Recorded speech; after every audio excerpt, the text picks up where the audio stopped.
तीर्थराज प्रयाग की धरती पर अगले साल लगने जा रहे महाकुंभ 2024 में धर्म रक्षकों का प्रवेश शुरू हो चुका है। जुना अखाड़ा और किन्नर अखाड़े की एंट्री हो चुकी है। आने वाले दिनों में सभी अखाड़े महाकुंभ की शोभा बढ़ाएंगे, साथ ही अपने संदेश के जरिए पूरी दुनिया में धर्म जागरण का संदेश देंगे। हिंदू धर्म में महाकुंभ को सबसे बड़ा पर्व माना जाता है। देश विदेश के कोने कोने से श्रद्धालु इस पर्व में शामिल होकर पुण्य कमाते हैं, तो यही पर मोक्ष की कामना से कल्पवास का भी संकल्प लेते हैं। महाकुंभ में सबसे ज्यादा आकर्षण के केंद्र अखाड़े होते हैं। इनके स्नान में कोई रुकावट नहीं आनी चाहिए। आखिर के अखाड़ों के उदय के पीछे क्या है कहानी? आखिर क्या है अखाड़ों की रहस्यमयी दुनिया? आखिर इन्हें क्यों धर्म रक्षक कहा जाता है? इन्हीं सारे सवालों के जवाब आज तलाशने की कोशिश करते हैं। सनातन धर्म में सन्यासी परंपरा का चलन काफी पुराना है। कई अलग अलग तरह के साधु संत होते हैं और उनका अपने धर्म में अलग अलग महत्व भी होता है। लेकिन क्या आपको पता है कि सबसे बड़ा महंत सनातन धर्म में किसे कहते हैं? इसका सही जवाब है शंकराचार्य। उन्हें सबसे सर्वोप्रिय माना जाता है।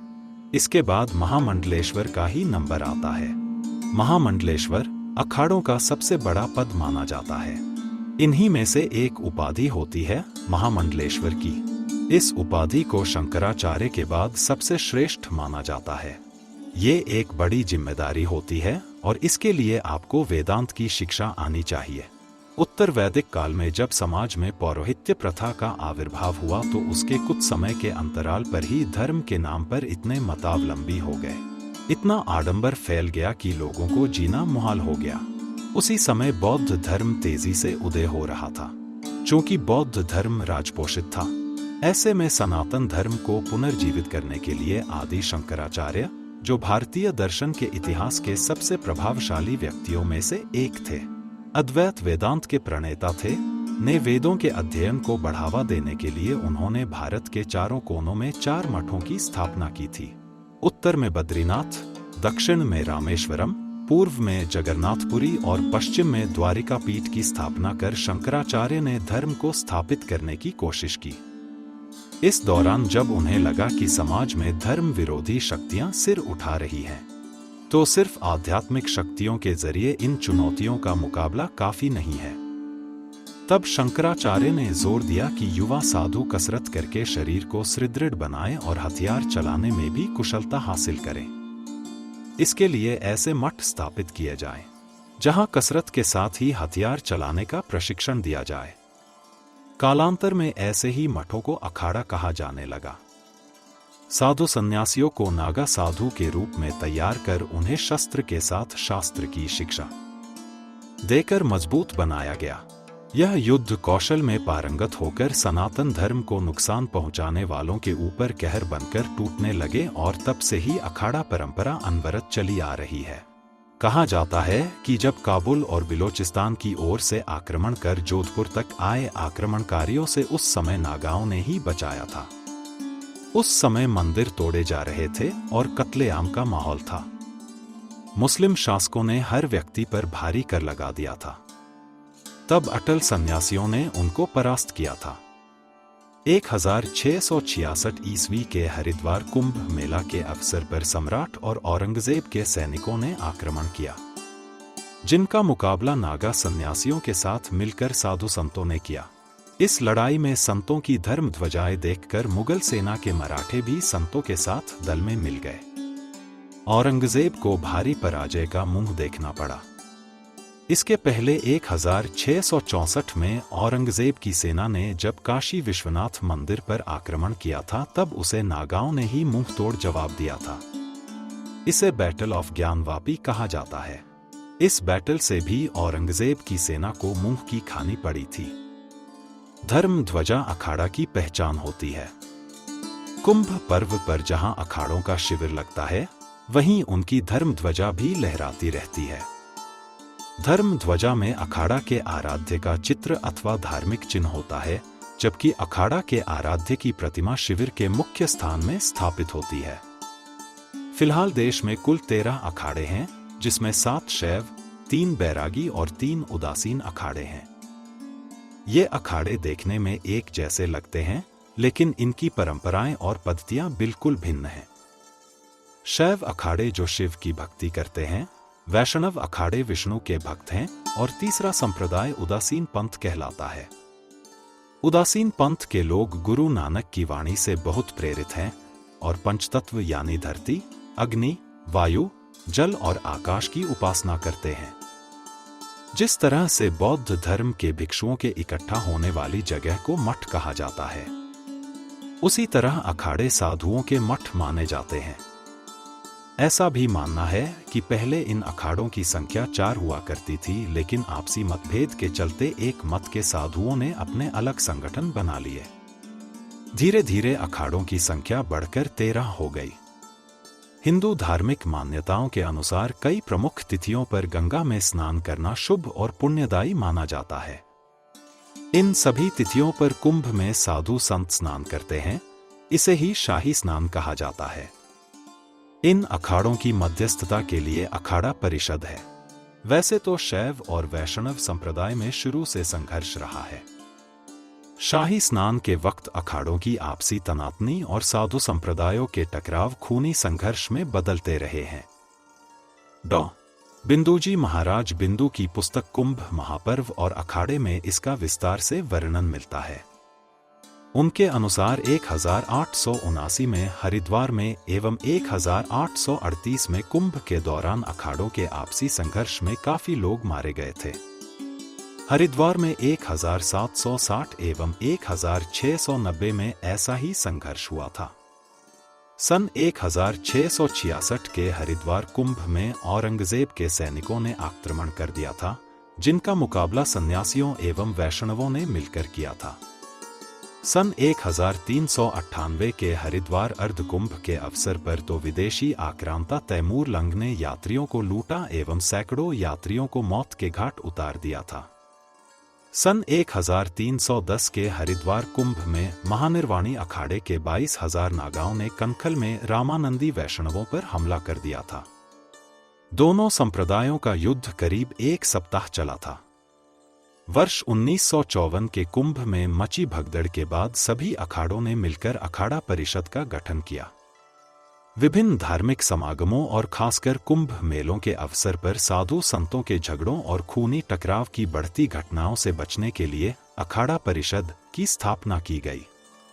इन सभी अखाड़ों का संचालन लोकतांत्रिक तरीके से कुंभ महापर्व के अवसर पर चुनाव इनके माध्यम से चुने गए पंच और सचिवगण करते हैं। आइए अब चलते हैं इनके अखाड़े पर। शैव सन्यासी संप्रदाय के 7 अखाड़े हैं, जिनमें श्री पंचायती अखाड़ा महानिर्वाणी, दारागंज प्रयाग, उत्तर प्रदेश, श्री पंच अटल अखाड़ा, चौक हनुमान, वाराणसी, उत्तर प्रदेश, पंचायती अखाड़ा निरंजनी, दारागंज प्रयाग, उत्तर प्रदेश, श्री तपोनिधि आनंद अखाड़ा पंचायती त्रयंबकेश्वर, नासिक, महाराष्ट्र, श्री पंचदशनाम जूना अखाड़ा, बाबा हनुमान घाट, वाराणसी, उत्तर प्रदेश, श्री पंचदशनाम आवाहन अखाड़ा दशाश्वमेघ घाट, वाराणसी, उत्तर प्रदेश, श्री पंचदशनाम पंच अग्नि अखाड़ा, गिरिनगर, भवनाथ, जूनागढ़, गुजरात शामिल हैं। वही बैरागी वैष्णव संप्रदाय के 3 अखाड़े हैं, जिनमें श्री दिगंबर अनि अखाड़ा, शामलाजी खाकचौक मंदिर, साभंद्र कांता, गुजरात, श्री निर्वाणी अनि अखाड़ा, हनुमानगढ़ी, अयोध्या, उत्तर प्रदेश, श्री पंच निर्मोही अनि अखाड़ा धीर समीर मंदिर बंसीवट, वृंदावन, मथुरा, उत्तर प्रदेश शामिल है। अब बात करते हैं उदासीन संप्रदाय के 3 अखाड़ों की, जिसमें पहला अखाड़ा है श्री पंचायती बड़ा उदासीन अखाड़ा कृष्णनगर, कीटगंज, प्रयाग, उत्तर प्रदेश से श्री पंचायती अखाड़ा नया उदासीन कनखल, हरिद्वार, उत्तराखंड से और श्री निर्मल पंचायती अखाड़ा कनखल, हरिद्वार, उत्तराखंड से है। महिला साधुओं का सबसे बड़ा अखाड़ा माईबारा अखाड़ा है, जिसे कुंभ के दौरान जूना अखाड़े में शामिल किया गया था। इसी तरह किन्नर अखाड़े को भी जूना अखाड़े में शामिल कर लिया गया है। कुंभ में शामिल होने वाले सभी अखाड़े अपने अलग नियम और कानून से संचालित होते हैं। यहाँ जुर्म करने वाले साधुओं को अखाड़ा परिषद सजा देता है। छोटी चूक के दोषी साधु को अखाड़े के कोतवाल के साथ गंगा में 5 से लेकर 108 डुबकी लगाने के लिए भेजा जाता है। डुबकी के बाद वह भीगे कपड़े में ही देवस्थान पर आकर अपनी गलती के लिए क्षमा मांगता है। फिर पुजारी पूजा स्थल पर रखा प्रसाद देकर उसे दोष मुक्त करते हैं। विवाह, हत्या या दुष्कर्म जैसे मामलों में उसे अखाड़े से निष्कासित कर दिया जाता है। अखाड़े से निकल जाने के बाद ही इन पर भारतीय संविधान में वर्णित कानून लागू होता है। अखाड़ों के कानून को मानने की शपथ नागा बनने की प्रक्रिया के दौरान दिलाई जाती है। अखाड़े का जो सदस्य इस कानून का पालन नहीं करता उसे भी निष्कासित कर दिया जाता है। अब बात आती है कि इन अखाड़ों में कौन शामिल हो सकता है। अखाड़ों के अपने अपने नियम हैं। जैसे बात अगर अटल अखाड़े की करे तो इसमें केवल ब्राह्मण, क्षत्रिय और वैश्य दीक्षा ले सकते हैं और कोई भी अन्य इस अखाड़े में नहीं आ सकता है। इसी तरह आवाहन अखाड़ा में अन्य अखाड़ों की तरह महिला साध्वियों को दीक्षा नहीं दी जाती है। निरंजनी अखाड़े सबसे ज्यादा शिक्षित अखाड़ा माना जाता है। इस अखाड़े में महामंडलेश्वरों की संख्या 50 है। अग्नि अखाड़े में केवल ब्रह्मचारी ब्राह्मण ही दीक्षा ले सकते हैं। महानिर्वाणी अखाड़ा के पास महाकालेश्वर ज्योतिर्लिंग की पूजा की जिम्मेदारी होती है। वहीं आनंद अखाड़ा शैव अखाड़ा है, जिसे आज तक एक भी महामंडलेश्वर नहीं बनाया गया है। इस अखाड़े में आचार्य का पद ही प्रमुख होता है। दिगंबर अनी अखाड़े को वैष्णव संप्रदाय में राजा कहा जाता है। इस अखाड़े में सबसे ज्यादा खालसा यानी 431 हैं। निर्मोही अनी अखाड़े में वैष्णव संप्रदाय के तीनों अनी अखाड़ों में सबसे ज्यादा अखाड़े शामिल हैं। इनकी संख्या 9 है। निर्वाणी अनी अखाड़े में कुश्ती प्रमुख होती है। इसी वजह से इससे जुड़े कई संत पेशेवर पहलवान रह चुके हैं। उदासीन अखाड़े का उद्देश्य सेवा करवा है। इस अखाड़े में केवल 4 मंहत होते हैं जो कभी कामों से निवृत्त नहीं होते हैं। इन अखाड़ों के संचालन को लेकर भी चुनाव होते रहते हैं। जूना अखाड़ा में 3 और 6 साल में चुनाव होते हैं। 3 साल में कार्यकारिणी, न्याय से जुड़े साधुओं का और 6 साल में अध्यक्ष, मंत्री, कोषाध्यक्ष का। वही पंचायती निरंजनी अखाड़ा में पूर्ण कुंभ, अर्ध कुंभ इलाहाबाद में 6-6 साल में नई कमेटी चुनते हैं। इसी तरह पंचायती महानिर्वाणी अखाड़ा में 5 साल में पंच परमेश्वर चुनते हैं। पंच दशनामी आवाहन अखाड़ा में 3 साल में रमता पंच और बाकी 6 साल में चुनाव होता है। पंचायती आनंद अखाड़ा में 6 साल में चुनाव होते हैं, जबकि पंच अग्नि अखाड़ा में 3 साल में चुनाव होते हैं। पंच रामानंदी निर्मोही अनी अखाड़ा में 6 साल में चुनाव होते हैं। वहीं पंचायती बड़ा उदासीन अखाड़ा में पंच व्यवस्था न होने के चलते चुनाव नहीं होते हैं। इनके 4 महंत होते हैं जो आजीवन रहते हैं, रिटायर नहीं होते। पंचायती उदासीन नया अखाड़ा में एक बार बने तो आजीवन रहते हैं। पंचायती निर्मल अखाड़ा में चुनाव नहीं होते, स्थायी चुनते हैं। पंच दिगंबर अनी अखाड़ा में चुनाव की व्यवस्था नहीं है, एक बार चुनते हैं। चयनित प्रतिनिधि या संरक्षक के असमर्थता, विरोध होने पर पंच हटाते हैं। पंच रामानंदी निर्वाणी अनी अखाड़ा में एक बार चुने जाने पर आजीवन या जब तक असमर्थ न हो जाएं तब तक अपने कर्तव्य का पालन करना पड़ता है। अब आते हैं कि कौन बन सकता है महामंडलेश्वर।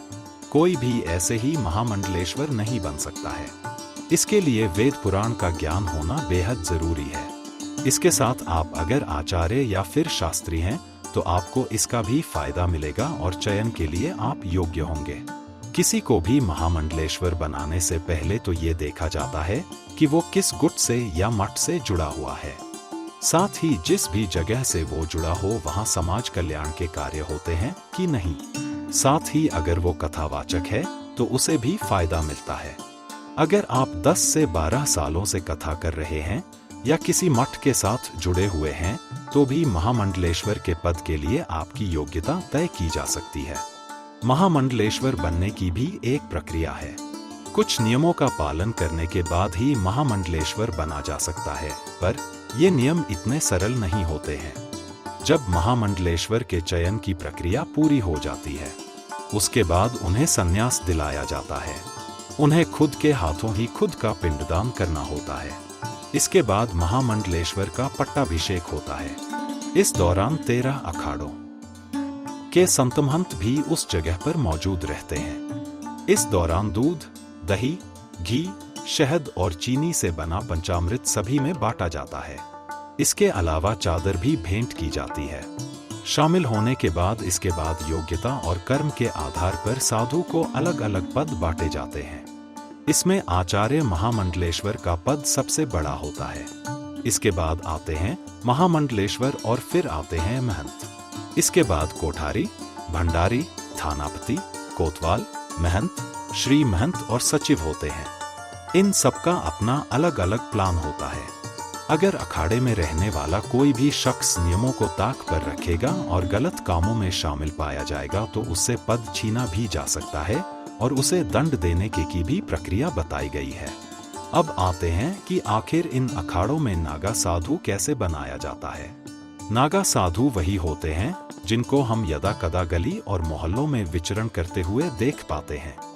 साधु जीवन वैसे तो बहुत कठिन है ही, लेकिन नागा साधुओं का जीवन सबसे ज्यादा कठिन होता है। नागा साधु बनना आसान नहीं है। हकीकत यह है कि साधु सन्यासी बनने की राह इतनी कठिन होती है कि अच्छे अच्छों के पसीने छूट जाएं। उन्हें इतने कठोर नियम कायदों का पालन करना पड़ता है जितने हमारे सामान्य जीवन में नहीं होते। नागा भले ही आपको अलग इसलिए लगते हों क्योंकि ये लोग नग्न रहते हैं, लेकिन असल में एक नागा बनना इतना आसान नहीं है। कहा जाता है कि 12 साल की कठिन तपस्या के बाद ही एक आम इंसान नागा साधु बन पाता है। नागाओं को सेना की तरह तैयार किया जाता है। नागा साधु बनने से पहले स्वयं का पिंडदान भी करना पड़ता है। वैसे तो हर अखाड़े में दीक्षा के कुछ अपने नियम होते हैं, लेकिन कुछ कायदे ऐसे भी होते हैं जो सभी दशनामी अखाड़ों में एक जैसे होते हैं। जब कोई आम आदमी नागा साधु बनने के लिए आता है तो अखाड़े अपने स्तर पर उसके व उसके परिवार के बारे में तहकीकात करते हैं। अगर अखाड़े को ये लगता है कि वह साधु बनने के लिए सही व्यक्ति है तो ही उसे अखाड़े में प्रवेश की अनुमति मिलती है। अखाड़े में प्रवेश के बाद उसके ब्रह्मचर्य की परीक्षा ली जाती है। इसमें 6 महीने से लेकर 12 साल तक लग जाते हैं। अगर अखाड़ा और उस व्यक्ति का गुरु यह निश्चित कर ले कि वह दीक्षा देने लायक हो चुका है तो फिर उसे अगली प्रक्रिया में ले जाया जाता है। अगर व्यक्ति ब्रह्मचर्य का पालन करने की परीक्षा से सफलतापूर्वक गुजर जाता है तो उसे ब्रह्मचारी से महापुरुष बनाया जाता है। उसके 5 गुरु बनाए जाते हैं। ये 5 गुरु पंचदेव या पंच परमेश्वर शिव, विष्णु, शक्ति, सूर्य और गणेश होते हैं। महापुरुष के बाद नागाओं को अवधूत बनाया जाता है। इसमें सबसे पहले उसे अपने बाल कटवाने होते हैं। अवधूत रूप में साधक स्वयं को अपने परिवार और समाज के लिए मृत मानकर अपने हाथों से अपना श्राद्ध कर्म करता है। ये पिंडदान अखाड़े के पुरोहित करवाते हैं। इस प्रक्रिया में साधु को नग्न अवस्था में 24 घंटे तक अखाड़े के ध्वज के नीचे खड़ा होना पड़ता है। इसके बाद वरिष्ठ नागा साधु निजी अंग की एक विशेष नस को खींचकर उसे नपुंसक कर देते हैं। इस प्रक्रिया के बाद वह नागा दिगंबर साधु बन जाता है। दीक्षा के बाद गुरु से मिले गुरु मंत्र में ही उसे संपूर्ण आस्था रखनी होती है। उसकी भविष्य की सारी तपस्या इसी गुरु मंत्र पर आधारित होती है। नागा साधुओं को भस्म एवं रुद्राक्ष धारण करना पड़ता है। भस्म और रुद्राक्ष ही एक तरह से इनके वस्त्र होते हैं। रोजाना सुबह स्नान के बाद नागा साधु सबसे पहले अपने शरीर पर भस्म रमाते हैं। यह भस्म भी ताजी होती है। नागा साधु दिन में केवल एक ही समय भोजन करते हैं, वो भी भिक्षा मांगकर। एक नागा साधु को अधिक से अधिक 7 घरों से भिक्षा लेने का अधिकार है। अगर 7 घरों से कोई भिक्षा ना मिले तो उसे भूखा रहना पड़ता है। नागा साधु सोने के लिए पलंग, खाट या अन्य किसी साधन का उपयोग नहीं कर सकता। नागा साधु केवल जमीन पर ही सोते हैं। यह बहुत ही कठोर नियम है जिसका पालन हर नागा साधु को करना पड़ता है। बस्ती से बाहर निवास करना, किसी को प्रणाम न करना और न किसी की निंदा करना तथा केवल सन्यासी को ही प्रणाम करना आदि कुछ और नियम हैं जो दीक्षा लेने वाले हर नागा साधु को पालन करना पड़ते हैं। एक बार नागा साधु बनने के बाद उसके पद और अधिकार भी बढ़ते जाते हैं।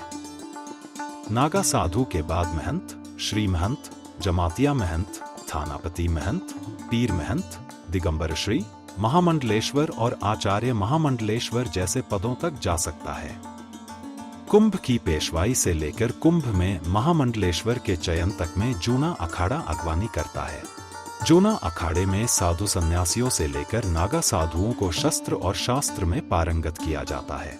यहाँ से तैयार नागा साधुओं को धर्म रक्षार्थ अलग अलग राज्यों और जिलों में तैनात किया जाता है। अब तक तो आप जान गए होंगे अखाड़ों की दुनिया को। अब चलते हैं जूना अखाड़े की तरफ। जूना अखाड़े का हेडक्वार्टर या मुख्य मठ वाराणसी के हनुमान घाट में स्थित है, जहां पर साधु सन्यासियों की दिनचर्या स्नान ध्यान से शुरू होती है। फिर धीरे धीरे गुरु सेवा, पूजा पाठ, भोजन और अध्ययन के साथ आगे बढ़ती है। जूना अखाड़े की स्थापना 12वीं शताब्दी में बताई जाती है। धर्म के जानकारों के अनुसार सन 1259 में जूना अखाड़े की स्थापना का उल्लेख मिलता है। सरकारी दस्तावेजों में इसका रजिस्ट्रेशन 1860 में कराया गया। शाही स्नान के समय अखाड़ों में होने वाले मतभेद को देखते हुए 1954 में अखिल भारतीय अखाड़ा परिषद का गठन भी किया गया। शैव संप्रदाय के अंतर्गत ही दशनामी संप्रदाय आता है। इन दशनामी संप्रदायों के नाम गिरि, पर्वत, सागर, पुरी, भारती, सरस्वती, वन, अरण्य, तीर्थ और आश्रम हैं। 7 अखाड़ों में से जूना अखाड़ा इनका खास अखाड़ा है। किसी भी अखाड़े में महामंडलेश्वर का पद सबसे ऊंचा होता है। जूना अखाड़े से तमाम देशी विदेशी भक्त जुड़े हुए हैं, जिनकी संख्या करोड़ों में है। जूना अखाड़े के काम का तरीका अखाड़ों से अलग है, क्योंकि यहाँ देशी विदेशी दोनों तरह के भक्तों को न सिर्फ प्रवेश की अनुमति है, बल्कि शिक्षा दीक्षा भी उन्हें दी जाती है। अन्य अखाड़ों की तरह इस अखाड़े का भी अपना अलग नियम कानून है।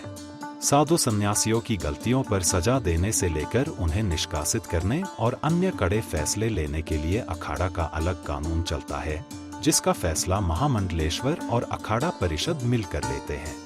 यह अखाड़ा 52 परिवारों से जुड़कर बना है, जिसमें सभी साधु सन्यासी हैं। सभी बड़े सदस्यों की एक कमेटी बनती है। इस अखाड़े में कुल 17 लोगों की कैबिनेट है। 17 लोगों में काशी के 4 श्रीमंत थानापति, 4 सेक्रेटरी, 4 रमता पंच, 4 श्री महंत, 4 अष्ट कौशल महंत और 1 सभापति मिलकर यह कैबिनेट बनाने हैं। ये सभी लोग अखाड़े के लिए सभापति का चुनाव करते हैं। ये चुनाव कुंभ मेले के दौरान होते हैं। इस अखाड़े की 4 मड़ियां हैं। अखाड़ों की चारों मड़ियों में महंत से लेकर अष्ट कौशल महंत और कोतवाल तक नियुक्त किए जाते हैं। इनसे अलग अलग क्षेत्र के अनुसार महंत होते हैं। इस अखाड़े में पदों का चयन श्री महंत या महामंडलेश्वर के द्वारा ही किया जाता है। यह सबसे उच्च पद होता है और कम से कम 12 सालों तक गुरु सेवा करने के बाद किसी भी संत या साधु को पदों पर तैनाती दी जाती है।